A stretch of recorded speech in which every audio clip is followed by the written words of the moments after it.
राजधानी शिमला में आज हलचल रहने वाली है। बड़ी खबर संजौली से है, जहां अवैध मस्जिद का मामला लगातार गर्माता जा रहा है और आज इस मामले पर एक बार फिर से सुनवाई होगी।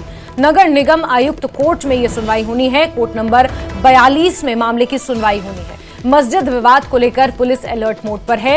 शहर में पुलिस ने चौकसी को बढ़ा दिया है। वहीं संजौली के मस्जिद के पास पुलिस का जबरदस्त पहरा नजर आ रहा है। तो वहीं बीते कल कसुम्पटी में भी जिस तरह से हालात बने थे, एक भवन में अवैध रूप से मस्जिद संचालित करने का आरोप स्थानीय लोगों ने लगाया था, स्थानीय पार्षद ने लगाया था। उसके बाद से कसुम्पटी में भी सुरक्षा बल तैनात कर दिया गया है। तस्वीरें आप देख रहे हैं, ये संजौली चौक की तस्वीरें हैं, जहां लगातार 3 दिन से पुलिस का पहरा है। पुलिस की चौकसी को बढ़ा दिया गया है। सीधे रुक कर लेते हैं, हमारे सहयोगी राजेंद्र का इसी खबर पर जुड़े हुए हैं। राजेंद्र, सबसे पहले तो बताएं कि सिक्योरिटी के क्या इंतजामात हैं? बिल्कुल जैस्मिन, सिक्योरिटी की पूरी तरह से टाइट जरूर है। अब पहले ही दिन से, पिछले रविवार से ही पूरी तरह से चाक चौबंद यहां पर सुरक्षा व्यवस्था है। और आज जो सबकी निगाहें हैं वो नगर निगम की आयुक्त कोर्ट के ऊपर है, जहां इस पूरे मामले के ऊपर सुनवाई होनी है। क्या कुछ सुनवाई होती है, क्योंकि पहले 44 बार इस पूरे मामले की सुनवाई हो चुकी है नगर निगम के आयुक्त कोर्ट में, लेकिन निष्कर्ष तक अभी तक ये मामला नहीं पहुंचा है। अब आज क्या कुछ होता है, क्योंकि आयुक्त खुद मौके पर गए थे, तमाम चीजें उन्होंने निरीक्षण की हैं और तमाम दस्तावेज भी आयुक्त की तरफ से खंगाले गए हैं। तो अब आज देखना होगा कि करीब 10 बजे कोर्ट शुरू होगी और 13वें नंबर पर ये मामला लिस्टेड है। तो उम्मीद लगाई जा रही है कि करीब 12 बजे तक या इससे पहले इस मामले के ऊपर आज सुनवाई शुरू हो सकती है।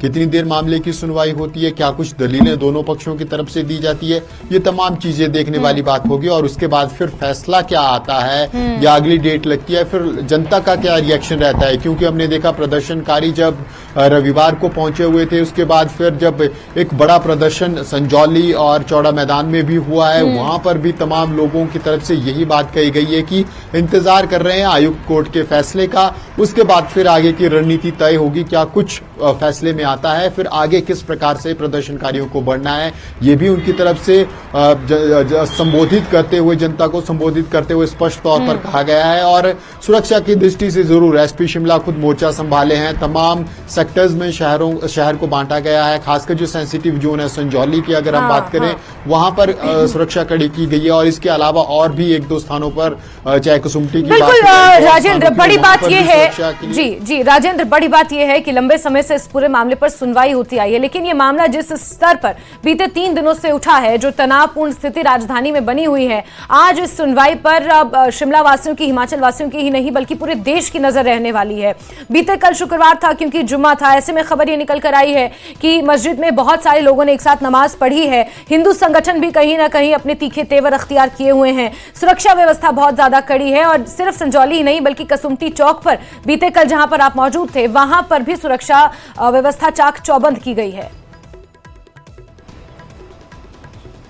बिल्कुल। और कल एक जो अलग बात रही वो ये रही कि आई कार्ड पुलिस की तरफ से चेक किए जा रहे थे तमाम लोगों की जो इस सेंसिटिव जोन की तरफ जा रहे थे, खासकर रिलीजियस प्लेसेस की तरफ जा रहे थे। उनके आधार कार्ड या फिर कोई भी अन्य आइडेंटिटी प्रूफ लोगों से जरूर मांगा जा रहा था, चाहे वो नमाज पढ़ने जा रहे थे या इधर उधर के जो पड़ोसी थे उनसे भी जरूर हल्की से पहचान करने की पुलिस कोशिश कर रही थी सुरक्षा के नजरिए से। तो निगाहें जरूर पुलिस की चौकस हैं। इसके अलावा कल संजौली की अगर हम मस्जिद की बात करें, जिसके ऊपर पूरा विवाद चला है, वहां 20 से 25 लोग वहां नमाज पढ़ने के लिए पहुंचे थे। जब इमाम से हमारी बात हुई तो उनका कहना, राजेंद्र आपको रोकना चाहेंगे, यहाँ पर नेता प्रतिपक्ष जयराम ठाकुर हमारे साथ फोन लाइन पर जुड़े हुए हैं। जयराम जी, एक बार फिर से बहुत स्वागत करती हूँ, लेकिन आज का दिन महत्वपूर्ण है और आज की सुनवाई भी महत्वपूर्ण है सर।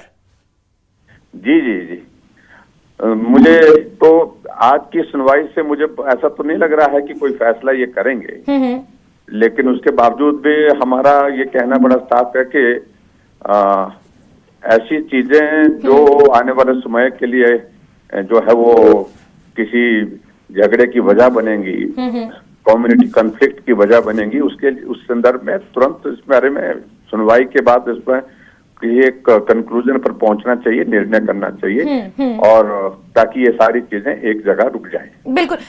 जयराम जी, एक सवाल बड़ा यहाँ पर महत्वपूर्ण है, क्योंकि ये जो मस्जिद है ये 10 सालों के अंदर 4 मंजिला बनते बनी। दोनों ही सरकारें उस दौरान रही, कांग्रेस की भी रही और भाजपा की भी रही। चलिए, कांग्रेस की ज्यादा सालों तक रही उस दौरान, हम ये जो अभी तक जो फैक्ट्स निकल कर आए सामने। ऐसे में लेकिन सर, एक सवाल यह है कि अगर संजौली में वो विवाद नहीं हुआ होता, मारपीट नहीं हुई होती, तो शायद इस स्तर पर किसी को ये ध्यान ही नहीं जाता। जो अब सवाल उठ रहे हैं, सवाल अब सिर्फ मस्जिद की वैधता पर, उसके वैध और अवैध निर्माण तक सीमित नहीं रह गया है। विवाद बढ़ गया है कि यहाँ पर जो जनसंख्या एक पर्टिकुलर समुदाय की बढ़ रही है, जो घटनाएं यहाँ पर हो रही हैं, सोशल सिक्योरिटी से सर अब ये मुद्दा जुड़ता जा रहा है। हाँ, मैं इस बात से सहमत हूँ कि इस तरह की स्थिति है, लेकिन फिर भी उसके बावजूद मेरा ये कहना है इसमें कि जब ध्यान में आ गया तो अब तो कार्रवाई होनी चाहिए। और पीछे कहीं किसी वजह से ऐसी ये चीज जो है वो ध्यान में नहीं लाई गई, लोगों के द्वारा भी नहीं लाई गई। और हम तो इस बात के लिए भी कह रहे हैं कि जो हमारे अधिकारी होते हैं, जो यहाँ पर काम करते हैं, तो उनको भी सारी चीज को लेकर के देखना चाहिए। सबसे बड़ी बात तो यह कि जो म्युनिसिपल कॉर्पोरेशन का एरिया है, और कॉर्पोरेशन के एरिया में कहीं भी इस तरह से कोई अनऑथराइज्ड कंस्ट्रक्शन हो रही तो रिस्पॉन्सिबिलिटी उनकी ज्यादा बनती है। तो ये बहुत अनफॉर्चुनेट है। लेकिन जयराम जी, ये बड़े ताज्जुब की बात है कि इस पूरे मामले पर 44 के आसपास पेशियां हो चुकी हैं, उसके बावजूद भी किसी ने संज्ञान नहीं लिया। और इस दौरान तो सर एनजीटी ने नियम भी बहुत सारे राजधानी के लिए बदले, बिल्डिंग्स जो फ्लोर बनाने हैं उसको लेकर भी कई तरह के इंस्ट्रक्शंस दिए गए। उस बीच भी किसी ने ध्यान नहीं दिया कि ये ढांचा बन रहा है, ये क्या है। मुझे कुल मिलाकर के लगती है कि ये बहुत सीरियस लैप्सेस हैं, ये जहां भी रहे हैं, जिस तरह भी रहे हैं। लेकिन उसके बावजूद अब जब ध्यान में आए तो अब कार्रवाई करने की जो गुंजाइश है उस पर कोताही नहीं करनी चाहिए, उस पर कार्रवाई होनी चाहिए, हमारा कहने का मतलब। लेकिन सर प्रदेश के जो सांप्रदायिक सौहार्द है उस पर भी कहीं ना कहीं इस चीज का असर पड़ रहा है, चाहे हम माने या ना माने। नहीं, देखिए, मुझे नहीं लगता कि उस सारी चीज को लेकर के अब उस दिशा में जाने की आवश्यकता है। अनऑथराइज्ड है और उसी तरह से कार्रवाई, उसी नियम के तहत कार्रवाई होनी चाहिए उस पर। ठीक है जयराम जी, बहुत बहुत शुक्रिया हमारे साथ जुड़ने के लिए, बातचीत करने के लिए। तो ये थे नेता प्रतिपक्ष जयराम ठाकुर, जिनका ये कहना है कि अगर ये मान लिया गया है कि ये जो ढांचा है ये अवैध तरीके से इसका निर्माण हुआ है, वक्फ बोर्ड ने खुद ये माना है, तो फिर इसे गिराना चाहिए और नियम के अनुसार इस पर कार्रवाई होनी चाहिए। बहरहाल आज कमिश्नर कोर्ट में सुनवाई है और किस तरह से ये सुनवाई रहती है देखना काफी महत्वपूर्ण रहेगा। राजेंद्र, किस तरह से आज इस सुनवाई को देखा जाए, क्योंकि इससे पहले 44 राउंड की सुनवाइयां हो चुकी हैं और अब क्योंकि वक्फ बोर्ड ने भी इस बात को मान लिया है और अपने अधीन इस मस्जिद को ले लिया है, तो ऐसे में क्या पॉसिबिलिटीज नजर आ रही हैं? क्या कोई ठोस, कोई कंक्रीट सोल्यूशन इस आज की सुनवाई से निकल सकता है, या फिर इसी तरह का तनावपूर्ण माहौल हमें आगे आने वाले समय में देखना पड़ेगा?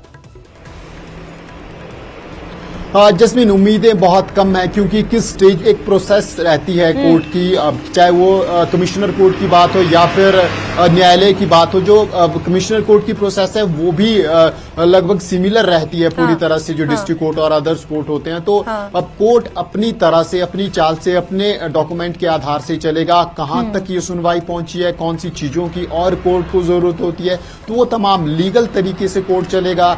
बाहर क्या हो रहा है उस चीज का ज्यादा फर्क कोर्ट की प्रोसेस पर नहीं पड़ता है। दरवाजे के बाहर क्या कुछ हो रहा है, स्पॉट पर क्या हो रहा है, क्योंकि कोर्ट डॉक्यूमेंट्स के आधार पर चलेगा, कोर्ट अपनी प्रोसेस के आधार पर चलेगा। तो अगर ये मामला जो पीछे की सुनवाइयां हैं उनमें ये मामला निर्णायक स्टेज तक पहुंच गया होगा तो जरूर कोर्ट हो सकता है आज कुछ कहे। लेकिन अगर अभी भी कोर्ट को कुछ डॉक्यूमेंट्स चाहिए होंगे, कुछ वेरिफिकेशंस करनी चाहिए होंगी, क्योंकि जैस्मीन एक बात बिल्कुल राजेंद्र, आपको यहाँ रोकना चाहेंगे। राजस्व मंत्री जगत सिंह नेगी जी इस वक्त हमारे साथ फोन लाइन पर हैं। जगत सिंह नेगी जी, बताइए क्या एक्सपेक्ट किया जाना चाहिए आज, और जिस तरह से स्थिति बनी हुई है, तनाव तो है ही सर राजधानी में।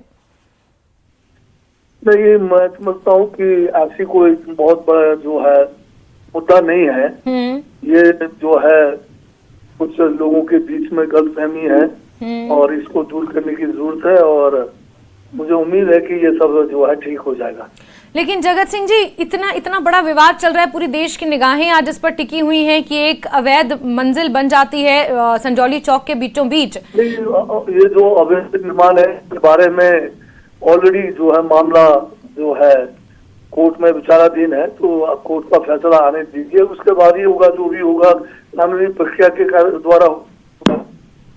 लेकिन जगत सिंह जी, जो प्रेशर और जिस तरह का माहौल, तनावपूर्ण स्थिति राजधानी में देखने को मिल रही है, इसको लेकर हिंदू संगठन एक तरफ हो गए हैं, कुछ मुस्लिम समुदाय एक तरफ हो गए हैं, ये तो सही नहीं है ना सर हमारे प्रदेश के लिए? ऐसा तो हिमाचल में कभी नहीं होता था। हाँ, ये बात ठीक है कि हिमाचल में इस किस्म के तनाव नहीं होते थे, परंतु इसको थोड़ा ज्यादा ही तूल दिया जा रहा है। कानून को किसी को भी, चाहे कोई व्यक्ति विशेष हो, चाहे कोई समुदाय हो, किसी को भी कानून से ऊपर नहीं होना चाहिए। कानून को अपना काम करने देना चाहिए और कानून के दायरे में रह के ही हमारे को जो है अपनी बात करनी चाहिए। ये आपकी बात सही है कि कानून किसी को खुद हाथ में नहीं लेना चाहिए जगत सिंह जी, लेकिन जिस तरह से सोशल सिक्योरिटी यहाँ पर इशू बन रही थी, संजौली चौक में लोगों का ये कहना है कि आए दिन इस तरह के झगड़े होते थे, नो स्ट्रीट वेंडर जोन में भी जिस तरह की दिक्कतें लोगों को होती थी, वो कहीं ना कहीं एक पर्टिकुलर समुदाय पर निशाना साधा जा रहा है और ये सांप्रदायिक सौहार्द का भी मुद्दा है। सर, आप चाहे इस चीज को माने या ना माने। नहीं, इस बात को ज्यादा तूल देने की जरूरत नहीं है। यहाँ पर हिमाचल में या शिमला में सभी लोग जो है एक दूसरे को बड़े भाईचारा के साथ रहते हैं। ये कुछ लोग इसको जो है ज्यादा तूल दे रहे हैं, ये बात ठीक नहीं है। नहीं, ये बात आपकी सही है कि इस तरह के मुद्दों को हवा नहीं देनी चाहिए, लेकिन फिर भी सर, बिल्डिंग के अवैध निर्माण को लेकर अगर सवाल किया जाए, इतने सालों से यहाँ पर ये बिल्डिंग का अवैध निर्माण होता रहा और अगर ये विवाद नहीं होता, जिस तरह से यहाँ पर झगड़ा हुआ, अगर वो विवाद नहीं होता तो शायद किसी के इतने संज्ञान में जाता ही नहीं कि ये इतनी अवैध बिल्डिंग बन गई है, यहाँ पर इतने सारे लोग रह रहे हैं। अवैध निर्माण जो है केवल एक ही जो है बिल्डिंग नहीं है, यहाँ पर अवैध निर्माण के सैकड़ों मामले हैं। तो ये जो है उसके लिए कानून बना हुआ है, जो भी अवैध होगा वो उसके खिलाफ जो है कार्रवाई होगी और ऑलरेडी कार्रवाई जब चली रही है तो इस बात को तूल देना मैं समझता हूँ कि ठीक नहीं है। ठीक है जगत सिंह जी, बहुत बहुत शुक्रिया हमारे साथ बातचीत करने के लिए। तो क्योंकि कमिश्नर कोर्ट में ये पूरा मामला अभी विचाराधीन है, इस पर आज सुनवाई होनी है और जैसा कि राजस्व मंत्री ने कहा कि ये बिल्कुल सही है, इस पर बहुत ज्यादा टीका टिप्पणी करना सही नहीं है क्योंकि सब जुडिशियल है ये पूरा मामला। और राजेंद्र हमारे साथ लगातार बने हुए हैं। राजेंद्र, हालांकि देखिए ये दो अलग अलग मुद्दे हैं, एक तो सोशल सिक्योरिटी का जिस तरह से मुद्दा है जो हिंदू संगठन आगे आ रहे हैं और उसको लेकर बात कर रहे हैं, दूसरा बड़ा मुद्दा ये है जहां से इस सोशल सिक्योरिटी वाले मुद्दे की शुरुआत हुई थी वो ये बिल्डिंग के अवैध निर्माण, इस मस्जिद का अवैध निर्माण है। ऐसे में क्योंकि कमिश्नर कोर्ट में ये पूरा मामला विचाराधीन है तो वाकई इस पर इस तरह की टिप्पणी करना या फिर अपने एनालिसिस देना मुझे नहीं लगता कि सही है। राजेंद्र, बिल्कुल जैस्मिन, ये जरूर मामला चला हुआ है कोर्ट में, लेकिन जो दिक्कत, ये मामला इतना लंबा कैसे खिंच गया इसकी मैं थोड़ी बैकग्राउंड में अगर जाऊं तो पहले जो एमसी की तरफ से जिस व्यक्ति की हियरिंग होती थी या जिनको नोटिस था, जिनको इसमें प्रतिवादी बनाया गया था, वो इंडिविजुअल को बनाया गया था। लेकिन बाद में करीब 10 साल बाद एमसी को पता लगता है कि इसमें तो जो मालिकाना जो कब्जा है वो वक्फ बोर्ड का है, तो ऐसे में इसमें जो प्रतिवादी है वो वक्फ बोर्ड को बनाना पड़ेगा। तो उसके बाद फिर जब पार्टी चेंज हुई तो फिर दोबारा से प्रोसेस नई तरीके से शुरू हुई, तमाम चीजें, तमाम डॉक्यूमेंट एमसी की तरफ से जो है तो वो फिर वक्फ बोर्ड के साथ फिर वो सारी चीजें, लीगैलिटी इश्यूज, और वहां पे पार्टी कोर्ट में वक्फ बोर्ड को बनाया गया। इसके कारण क्योंकि दोबारा से मामला शुरू हुआ इसलिए इतना लंबा खिंच गया। और दूसरी, इस पूरे मामले में जो एक नई चीज आई है, कैबिनेट मंत्री अनिरुद्ध सिंह की तरफ से विधानसभा के सदन में कहा गया है कि जमीन दरअसल है प्रदेश सरकार की है और अगर ये डॉक्यूमेंट लीगल न्यायिक कसौटी पर खरे उतरते हैं, जो बात अनिरुद्ध सिंह की तरफ से कही गई है, तो फिर ये पूरा मामला ही बदल जाता है। फिर ये एनक्रोचमेंट का केस आता है। अगर जो अनिरुद्ध सिंह की तरफ से विधानसभा में कहा गया है कि जमीन वक्फ बोर्ड की नहीं, जमीन हिमाचल सरकार की है, अगर ऐसा होता है तो फिर हिमाचल सरकार की जमीन पर कब्जे का आरोप लगेगा, फिर ये पूरा मामला ही एनक्रोचमेंट का आता है। लेकिन अभी तक जो एमसी की कोर्ट में, आयुक्त की कोर्ट में मामला चला हुआ है वो इलीगल कंस्ट्रक्शन का है। तो दो चीजें अब इसमें आगे आने वाले समय में हम देख सकते हैं। अगर आज जो भी फैसला एमसी कमिश्नर की कोर्ट से आता है, एक चीज यहाँ पर जो कोई बात इसके बारे में नहीं कर रहा वो अनिरुद्ध सिंह का बयान है। अनिरुद्ध सिंह का बयान, उन्होंने ये कहा है कि मुस्लिम फेरी वाले असली हिमाचली होने चाहिए। उन्होंने ये बयान दिया है, ये ऑन रिकॉर्ड है। उन्होंने रोहिंग्या का भी जिक्र किया था, उन्होंने यहाँ पर दूसरे प्रदेशों से आने वाले लोगों की संख्या जिस तरह से बढ़ती जा रही है उसका भी जिक्र किया था विधानसभा में। तो इस चीज को लेकर कोई बात नहीं कर रहा, बल्कि जो स्थानीय लोगों का गुस्सा है राजेंद्र, वो मैं समझती हूँ कि इसी बात को लेकर है जो अनिरुद्ध सिंह के बयान से जुड़ा हुआ है। अवैध निर्माण तो कानून का विषय है, वो विक्रमादित्य ने जो बोला वो बोला। बिल्कुल बिल्कुल। हाँ बिल्कुल जैस्मिन, और एक बात उन्होंने और कही कि अगर रेहड़ी फड़ी वालों की जरूरत है, स्ट्रीट वेंडर्स की जरूरत है, कुछ और है, तो पहली ऑप्शन जो बोनोफाइड हिमाचली हैं, चाहे वो किसी भी जाति धर्म संप्रदाय से हैं, ये अलग मैटर है, लेकिन जो बोनोफाइड हिमाचली हैं उनको पहली ऑप्शन देनी चाहिए, उनकी पहली ऑप्शन। दरअसल हुआ क्या कि राजधानी शिमला में बहुत सा एरिया ऐसा है जहाँ पे स्ट्रीट वेंडर नहीं बैठते, चाहे वो ट्रैफिक की दिक्कतों के कारण हो, कि कंजेस्टेड है, पुराना शहर शिमला है, तो ऐसे में सड़कें भी कंजेस्टेड है, तमाम चीजें कंजेस्टेड है, और बहुत सा एरिया ऐसा है जहां पर वाहन भी नहीं चलते हैं। तो ऐसे में ये स्थानीय लोगों की तरफ से सेंसिटिविटी मेंटेन की गई थी कि वहां पर ना स्ट्रीट वेंडर्स बैठते थे, ना कोई और रेडी फड़ी वाले, ना कोई और बैठते थे। अचानक से लोग आते हैं, बाहरी राज्यों से लोग आते हैं, और वो ये है असली मुद्दा राजेंद्र। ये दर्शकों को बता दें कि ये है असली मुद्दा, जिसकी वजह से जो तमाम हिंदू संगठन संजौली में विरोध कर रहे थे और कसुम्पटी में जो आवाज उठा रहे थे स्थानीय लोग कि वहां की जो लड़कियां हैं वो परेशान होती हैं, उन्हें छेड़ा जाता है, वो तमाम बातें, और इसीलिए ये मुद्दा सोशल कंसर्न का बनता जा रहा है, सोशल सिक्योरिटी का बनता जा रहा है, जो अनिरुद्ध सिंह ने भी अपने बयान में ये कहा था। और उनके बयान के लिए कहीं ना कहीं हरीश जनार्था ने फिर उन्हें जिस तरह से रिटेलिएट किया था और जवाब दिया था, काउंटर किया था, और इस वजह से कहीं ना कहीं दोनों मंत्रियों के बीच में भी, दोनों विधायकों के बीच में भी तनातनी देखने को मिली थी। बहरहाल राजेंद्र, आज कोर्ट की इसकी मस्जिद की वैधता और अवैधता पर सुनवाई होनी है, और आप नजर बना कर रखें, 2 बजे के आसपास बताया जा रहा है कि सुनवाई होगी, और फिर उसमें क्या कुछ होगा जुड़ेंगे आपसे, जानेंगे। फिलहाल के लिए आपका बहुत शुक्रिया राजेंद्र।